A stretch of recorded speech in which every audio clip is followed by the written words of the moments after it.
I mean, I feel like I said this on stage, but we had just finished our tour, and I was like, all right, y'all, I'm going to like hibernate for a minute. And honestly, when I got the call to be invited, truly, that's how I feel. It's like you're invited to play the opera stage. You're invited to do certain things, you know. I felt invited to play ACL, and I was like, oh my God. Okay, let me undust myself, and like I'm on the first flight. It's such a bucket list just show to be a part of, and what a legacy you guys have created, and I'm very honored to be here, and I had fun. So much fun. I love how every artist treats their artistry different, you know? And for me, I love production. Like, I love all the pyro and, like, the hydraulic lifts. I'll never apologize for that. Like, I think it helps create this intensity in certain moments, in certain rooms. But at the end of the day, I'm a songwriter. I love making music. I love telling stories. I love telling my story. To be able to play a show, and a prestigious show, that really highlights the storytelling and the music and the musicality of it too. Like, I feel like my band tonight was really able to just go like, all these fun extra like beefy tracks that we always have, gone. It's just us. Like, let's just be musicians. And so it was fun for me as the songwriter, but it was also fun for me to like watch my band really just step up and into this kind of prestigious musical moment. I've always written about my life, but I think, you know, when you listen to my first record, you hear Dibs and you hear Love Me Like You Mean It and Yeah Boy, and that was 19-year-old me. Like, I was just in this like just starry-eyed, happy-go-lucky, very naive, flirty phase of my life. But when I was writing those songs, I was writing them about my experience, but I wouldn't put too much detail about my actual experience into it, because the goal was for it to be for everyone. And I thought that if you made things a little bit more vague, if you rounded the edges on the songwriting, then it would touch more people. It would connect with more people. And I put out an EP a couple years ago now called Rolling Up the Welcome Mat, and that was so specific. And I made it differently than any other record. Like, it wasn't for commercial success. It was for me, and it connected differently than any record, any song I'd ever put out. And I think it brought me back to like my center and the compass of, oh, like, it maybe if I just write about my human experience, and I do it in a way that I don't round the edges, and I don't like white out something because it feels too personal. Like, what if I just do that?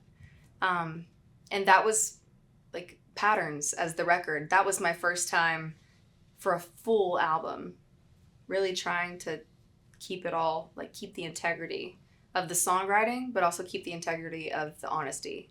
I had no idea what to do. I was so nervous. Like, I had never been so scared to make a follow-up record than I was after Welcome Mat. And I've always leaned into the women in Nashville in every different facet of the industry, but I think I reached out to my friends that I was like, I want to go away for 2 days and try to write. I have no idea. I'm really scared. And if we don't get anything, then we're going to have 2 days of girl time. And that's still a win. And then I'll figure it out afterwards. And we went away to Grant's Farm in St. Louis, and we wrote Baggage, which I played tonight, a song called Two Things, and Sorry Mom, which I played tonight. And I was like, oh, I feel safe. I feel creative. No one's asking me to make things feel more commercial. No one's asking me to overthink certain elements of the sound of it. I just want to lock the door now. And so it was that retreat, those 2 days, where I was like, I don't want anyone else to kind of enter into this safe little bubble that we found. I wanted to write a song that was like a love letter to these men in my life that are able to cry and able to like be wrong and able to be vulnerable in every way and have hard talks and welcome it and celebrate it. And I just, honestly, I was very specific thinking about like 3 men in my life when I was writing Cowboys. And then Noah Kahan joining the song, just him writing his verse added so much insight. And I thought, wow, I really hope, like my intention, my hope is that having a woman saying, I see you, I acknowledge you, I love you, thank you, and then having a man come in and say, I want to be seen too. Like, I loved the pairing of that. And Noah he's just the perfect artist and spokesperson for being real and being really open and not scared to say like the hard things sometimes. Loved music my whole life. Did Glee Club in high school. I was in Guys and Dolls in Peter Pan. I was the ostrich in Peter Pan. Don't get too excited. And I led worship in church for a couple years. Like, I loved it. But I was a kid in Knoxville. Like, I didn't know that you could like choose to be a singer as a career path. But I was like 12, 13. My parents were splitting up. I'm an only child. And it's already that age where there's so much turmoil. And I was like, I got tall, boys got cute. Like, and then my whole personal life was really changing. And I think that's already the age where you kind of have some choices to make, like what kind of path you're going to take as a teenager. And truly, like a gift from God and the universe or whatever you believe in, I fell in love with songwriting in that chapter, in that season.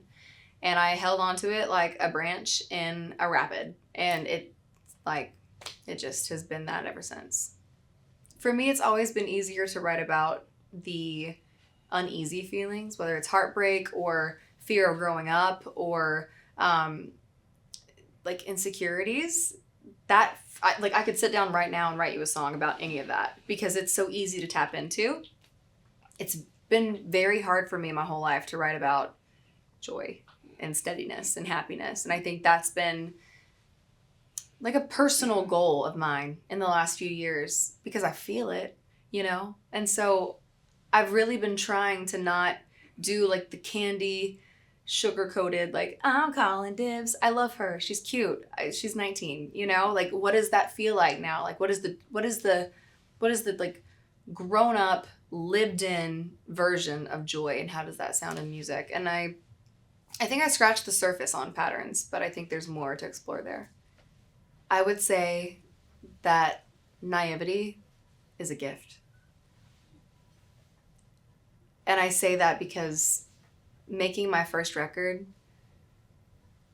I didn't understand the ins and the outs of country music and what was working and what wasn't, and historically, like the ratios of men and women and all that stuff. Like, I just knew that I wanted to make a country record and I loved what I was doing.